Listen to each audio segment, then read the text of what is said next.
Ils avaient plusieurs effets militaires sur eux, dont des grenades, des gris-gris et plusieurs machettes. Ces présumés Maï-Maï ont été arrêtés à Mugunga, un quartier situé à l'ouest de la ville de Goma, pendant qu'ils préparaient une attaque sur la ville volcanique, a précisé le porte-parole du secteur opérationnel Nord Kivu, Sokolade, le major Ndjike Kaiko. Ils sont au nombre de 25 présumés criminels, parmi eux des kidnappeurs. Celui-ci ajoute que c'est un résultat de la bonne collaboration entre la population et son armée. Derrière moi, vous avez un groupe de Maï-Maï Mazembe qui projetait une attaque sur la ville de Goma. Et grâce à la vigilance de nos services de renseignement, mais aussi à la collaboration avec notre population de Mugunga, nous sommes arrivés à démanteler ces groupes de Maï-Maï Mazembe qui projetaient évidemment une attaque sur la ville de Goma et mettre à mal la sécurité de notre population. Mais effectivement,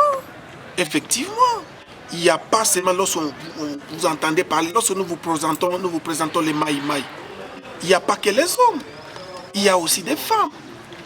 Et la preuve la plus éloquente, c'est que parmi ces femmes, il y a la féticheuse, qui est la femme même du féticheur, qui est féticheuse aussi, qui a d'ailleurs essayé de jeter des mauvais sorts sur nos agents de renseignement. Donc, vous avez avec moi ici les machettes.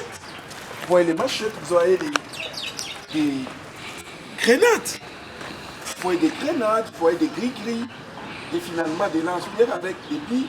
Donc, mais aussi, ils étaient déjà en train de payer des armes, en fait. Pour vous dire que la 34e région militaire, comme vous l'avez promis, les gens des brigades Mwanzade Dionné, nous allons démanteler tous ces groupes qui insécurisent non seulement la ville de Goma. Notons que ces suspects respirent entre les quatre murs du cachot TD en attendant l'instruction de leur dossier à la justice.